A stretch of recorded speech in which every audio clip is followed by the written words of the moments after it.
Magandang araw po sa inyo lahat. Welcome po sa panibagong video natin dito sa Makapili TV. Ngayon ito, pag-usapan po natin itong chairman ng PCSO at itong OGCC na medyo magkaiba sila ng kanilang stand tungkol dito sa sinasabi ni Senator Rapi Tulfo dito sa opinion kung nakakuha ba ng or nakasecure ba sila ng approval sa Office of the President para makapag-start ng iLotto or ng mga online games. So, bago natin simulan yung topic na to, kung sakaling hindi ka pa nakasubscribe sa channel na ito, baka pwede naman makalambing sa inyo. Pakipindot na po yung subscribe button. At the same time, pakipindot na rin yung like. Wala nang pong bayad dyan, kaya pindot na. So, ito, pag-usapan po natin ito. Itong chairman po, parang sumasang-ayon dito kay Senator Rapi Tulfo na kailangan makasecure sila ng approval sa Office of the President, itong PCSO, bago magsimula ng online game. Pero itong taga-OGCC, parang hirap na hirap siyang sagutin yung tanong ni Senator Rapi Tulfo. Nakasulat naman doon sa memorandum ng OGCC na kailangang makapag-secure muna sila ng approval sa Office of the President. Nangyari, parang nakakuha lang ng permit or ng approval or ng memorandum lang itong si GM Robles sa Executive Secretary. Pero parang hindi yun yata ang approval na hinahanap ni Senator Rapi Tulfo. So ito, panoorin po ninyo kung paano hirap na hirap sumagot itong taga-OGCC tungkol dun sa sinasabing memorandum ni Rapi Tulfo na kailangan nila ng approval ng Office of the President. Kasi si Mr. Kua, yung chairman ng PCSO, he already gave his stand. Sinabi na niya na tama yung nakasulat dito at tumutugma doon sa sinasabi ko. So ngayon ikaw from OGCC,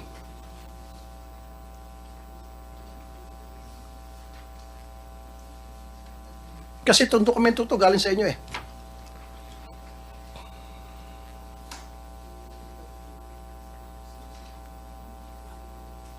Tingnan nyo, ang tagal.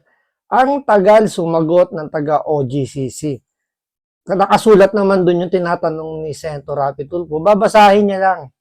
Pero hindi siya makapagbigay ng kanyang opinion kung tama ba yung sinasabi ni Senator Rapi Tulfo na kailangan nilang kailangan muna mag-secure nitong PCSO ng approval galing sa Office of the President. Tingnan nyo, ang tagal dito sumagot na alam mong kung ako yung tatanungin or yung kung kayo naman siguro nanonood, mapapansin niyo na bakit ba hirap na hirap siyang sagutin yung tanong.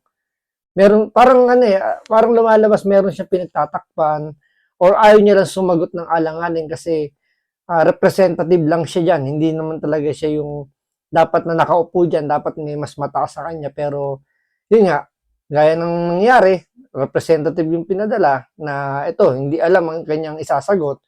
Talagang hirap na hirap siyang sang-ayunan yung sinasabi ni Rapi Tulfo na kailangan muna ng approval ng Office of the President itong mga online game na ginagawa ngayon ng PCSO. So tuloy natin. Come on.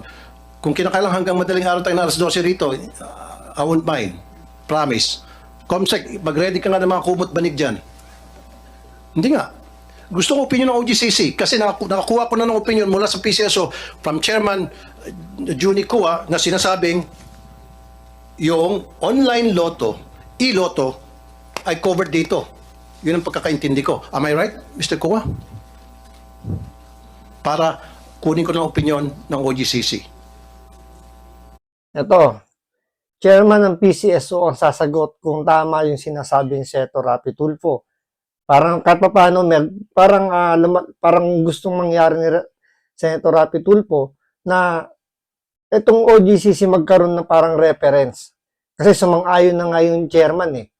So, ang inaantay nito ni Senator Rapi Tulfo, sumang-ayon lang din yung OGCC. Dito kasi parang malinaw na wala pang nakukuha approval itong PCSO. Kasi kung meron, napakadaling sabihin, meron na po kaming approval niyan. Ito po yung pinirmahan po ng Office of the President.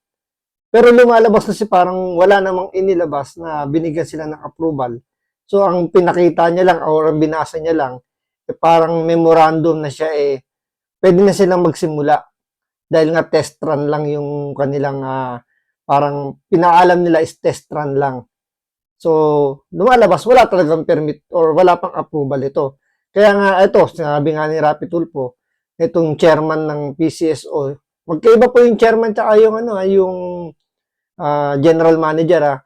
Itong kinausap ni Senator Rapi Tulfo, yung katabi ni Robles, yung chairman po, sinasabi nga na tama yung nakasulat dun sa recommendation ng OGCC. Pero itong OGCC, kahit na galing sa kanila yung memorandum na yan, hindi niya pa rin, hindi niya masagot-sagot. Bakit kaya? Tama ba yung pagkabasa ko, Mr. Kua? Was it plain and simple? Na yung nakasulat dito, covered na yung iloto. Ang narinig ko ay yung patungkol sa paghingi ng approval ng OP Correct. tungkol diyan sa Iloto. sa opinion ng OGCC. Correct. Kung ano man yung nakasaad diyan at kinonfirm ko lang na narinig ko yung binasa ninyo na kailangan ang OV approval. So do you agree with me na dapat yung online or iloto kailangan ng approval ng Office of the President per opinion given by OGCC? You agree? Yun din po ang honest opinion ko. Honest opinion. Thank you. So, yun. Yun ang honest opinion nitong chairman. Pero, tanahimik dito si GM Robles. Kasi parang feeling niya, inilaglag na siya nitong ng chairman Kasi sinang-ayunan niya yung sinasabi ni Rapi Tulfo. So, parang isang pinakabarahan na lang niya rito yung OGCC na sana wag magsalita, parang yun ang pinapanalangin niya. Kaya eto, ginigisa nga rin ni Senator Rapi Tulfo itong OGCC kasi nga ayaw magbigay ng opinion niya tungkol dun sa memorandum na galing naman mismo sa opisina nila. Kita nyo, galing sa opisina nila. Siya yung representative, abogado siya, pero hindi niya masagot-sagot yung tanong ni Rapi Tulfo na napakasimple na ang tinatanong lang naman niya kung tama ba yung nakasulat doon sa memorandum na kailangan ng mag-secure ng PCSO ng approval. Yun lang naman ang tanong Pero makikita nyo dito, hirap na hirap sumagot itong representative ng OGCC. Thank you. Now, it's your turn, Mr. Valle, Corporate Secretary. Yes, Your Honor. So, Corporate Attorney. yeah, thank you, Your Honor. So this contract review pertains to the Memorandum of Agreement for the one-year test run of the web-based application betting platform executed by the PCSO and Pacific Online Systems Corporation. And I'm just reading from the contract review issued by the OGCC, Your Honor. So, itong contract na ito, itong opinion na ito, na binigay, ulitin ko ulit, sir, na binigay ng OGCC, does this cover yung iloto na kailangan dapat humingi ng permiso from the OP?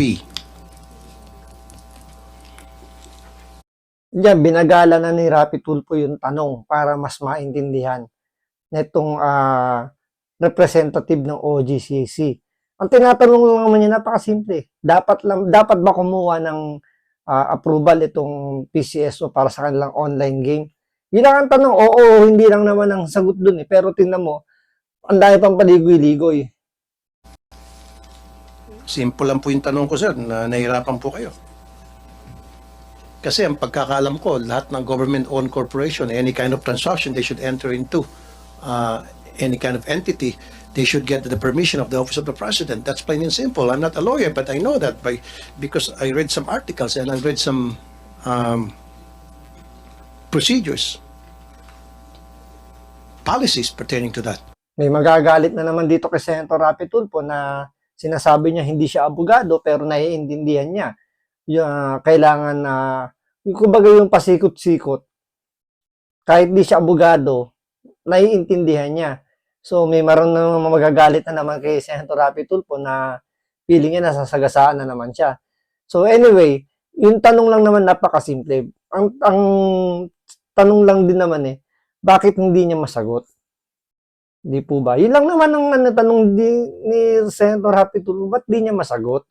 It's either lang naman, may pinagtatakpan, or ayaw niya lang malaglag, or meron siyang iniingatan na malaglag pag sumagot siya ng alanganin. Yun lang, nasa dalawa lang po yung siguradong pwedeng, pwedeng dahilan bakit hindi siya makapagbigay ng kanyang komento.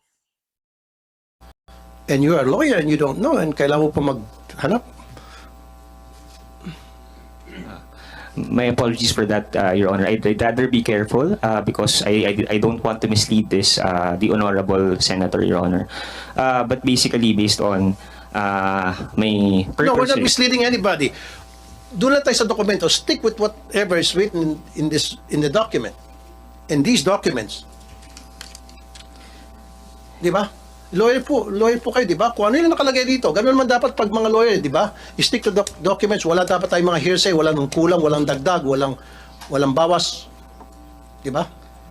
Walang dagdag bawas. Kung ano yung nakasulat dito.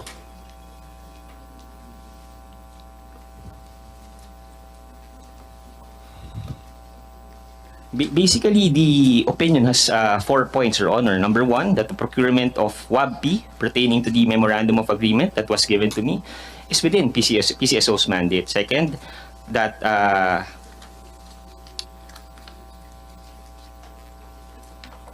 Hindi pa rin niya sinasagot yung tanong ni Senator Rapi Tulfo. Ang ginawa niya, nagbasa siya ng ibang paragraph or sentence dun sa memorandum ng parang suggestion or parang recommendation nitong OGCC. Iba yung binasa niya. Hindi dun sa tinatanong ni Senator Rapi Tulfo tungkol dun sa pag-secure ng approval. the conduct of PCSO's games through the agent is imbued with public interest, and that since this No WABP sir, no sir, proposal- lumalayo ka. Ang gusto ko lang po talaga, meron na opinion po yung chairman. Ang gusto ko lang sabihin sa inyo dito, itong nakasulat, ang gusto ko lang malaman dito, malaman ng lahat, yung nakasulat po dito sa opinion ng OGCC. Kasi kanina sinasabi ni Mr. Robles, 2 different games. Birthday Panalo and Iloto at Isa pang punto yon. Ang sabi nga ni Senator Rapi Tulfo, dalawa kasi yung yung online game na sinimulan nitong PCSO, yung Birthday Panalo at saka Iloto. So doon una tinatanggi ni Robles na magkaibang magkaibang games daw yun.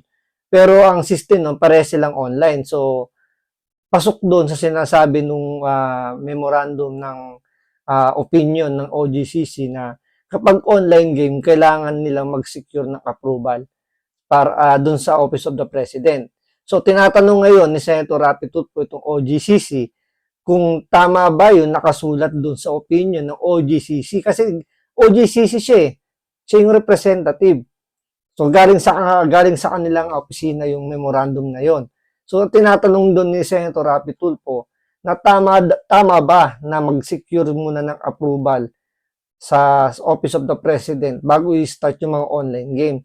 Pero iba nga yung binabasa niya, parang alam niyo yung inililis niya yung kwentuhan para lang mapagtakpan. 'Di ba? Napakasimple yung tanong pero halatang meron siyang pinagtatakpan or ayaw niyang magkamali ng isasagot dahil alam niyang malilintikan siya kapag nagkamali siya ng sagot dito. sinasabi niyang gaming platform versus Iloto. So, ang tanong ko lang po, sir, yung pong, ito lang po yung RE, basahin nyo lang, Yan lang yun, sir. Yung RE, regarding sa first page, and then, Siguro kung merong rito, yung projector, siguro baka highlight na yan ni Senator Rapi Tulfo. Ito lang ang pinababasa ko sa inyo. Ito lang yung paragraph na tinatanong ko kung tama ba yung opinion na kailangan kumuha ng approval muna sa Office of the President bago magsimula yung mga online game. Malamang baka ganun yung ginawa ni Senator Rapi Tulfo kung meron diyang projector. O siguro sana ginawa lang niya, sinulat niya sa Manila paper. Ito na yung tanong, ito yung sasagutin mo. Hindi yung paligoy-ligoy pa kung ano-ano pa yung babasahin mo dyan. Napakasimple ng tanong. Ito lang. Parang hindi na siya lumihis. Kasi dito talagang iniiwas niya eh. And then sa page 5, yun lang po yun, sir. Gusto ko lang makumpirma na yung nakalagay rito na opinion, nasa step 1 pa lang tayo, meron pa ako, step 4. So haba tayo rito, sabi ko sa'yo, abutin tayo madaling araw dito, kung kinakailangan. Dito pala muna tayo sa una, regarding, nais ko makakuha ng inyong opinion naman, kasi kayo ang present dito, kayo ang pinadala, ito po ay kinocover ang iloto, na dapat ang iloto kailangan ng permiso from the Office of the President. Uh,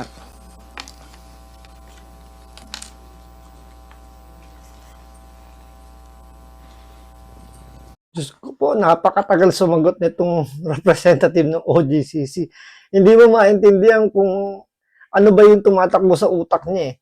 Kung magsasalita ba siya, mananahimik siya, ilihis niya yung sagot niya, iibahin niya yung tanong. Alatang meron siyang pinagtatakpan o natatakot siya na magkamali siya na sasabihin niya kasi alam niya may malalaglag dito. Or nararamdaman niya, nakatabi niya yung malalaglag kapag nagsalita siya ng hindi papabor dito kay Robles.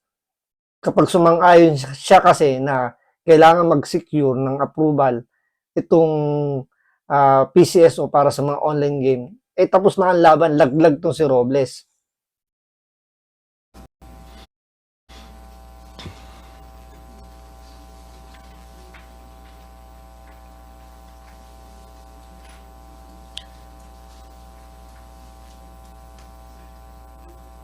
Hindi mo alam kung binabasa niya o nag-iisip siya na isasagot niya. Ang tagal!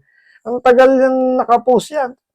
Nakatitiglas na doon sa papel. Alam niyo parang yung sa exam, na nakatitig ka sa questionnaire pero hindi mo alam ang sagot.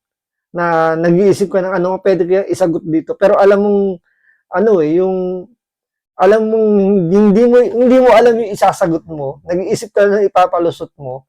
Yun parang feeling ni rito, itong representative ng OGCC. Your Honor, Maybe under Corporate paragraph Secretary 5, next time, patawag natin yung mga signatories dito sa next hearing.